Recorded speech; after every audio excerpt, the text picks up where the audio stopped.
ಸ್ನೇಹಿತರೆ ಟೆಂಟ್ ಎಲ್ಲ ಎತ್ತಿಕ್ಬಿಟ್ಟು ಇವಾಗ ಇಲ್ಲಿ ಕಾಣಿಸ್ತದೆ ನದಿ. ನಿಮಗೆ ಆಲ್ರೆಡಿ ತೋರಿಸಿದ್ದೀನಿ. ನದಿಯಲ್ಲಿ ಇವಾಗ ಬೋಟಿಂಗ್ ಹೋಗ್ತಾ ಇದೀರಿ. ಫುಲ್ಲು ಮಂಜೈತೆ. ಬನ್ನಿ ಹೋಗೋಣ, ಬೋಟಿಂಗ್ ಹೆಂಗಿರುತ್ತೆ ಏನು ಅಂತ ಒಂದೊಂದಾಗಿ ತೋರಿಸ್ಕೊಂಡ್ಬರ್ತೀನಿ ಸ್ನೇಹಿತರೆ. ಏನು ರೇಟು ಅಂತ ಅದು ತಿಳ್ಕೊಳ್ಳೋಣ. ಬನ್ನಿ ಹೋಗೋಣ ಸ್ನೇಹಿತರೆ.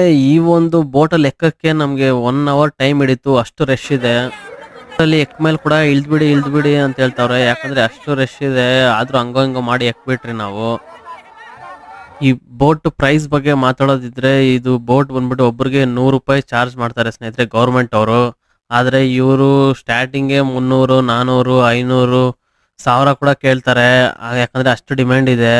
ಆದ್ರೆ ನಾವು ಇಲ್ಲಿ ಬಂದ್ಬಿಟ್ಟು ಪರ್ ಪರ್ಸನ್ 200 ರೂಪೀಸ್ ಕೊಟ್ರಿ ಸ್ನೇಹಿತರೆ. ಈ ವ್ಯೂ ನೋಡ್ಮೇಲೆ ನಮ್ಗೆ 1000 ರೂಪಾಯಿ ಕೊಟ್ರು ಕಮ್ಮಿ ಅನ್ಸ್ತು. ಯಾಕಂದ್ರೆ ಅಷ್ಟು ಚೆನ್ನಾಗಿತ್ತು ಬೆಳಗ್ಗೆ ಈ ಒಂದು ವ್ಯೂ ಎಂಜಾಯ್ ಮಾಡಕ್ಕೆ. ಸ್ನೇಹಿತರೆ ಬೋಟಲ್ಲಿ ಕರ್ಕೊಂಡ್ಬಂದು ಇಲ್ಲಿ ಬಿಟ್ಟಿದ್ದಾರೆ. ಇದೇ ಮೇನ್ ಸೆಂಟರ್ ಪಾಯಿಂಟ್. 3 ನದಿ ಸೇರೋ ಜಾಗ. ಗಂಗಾ,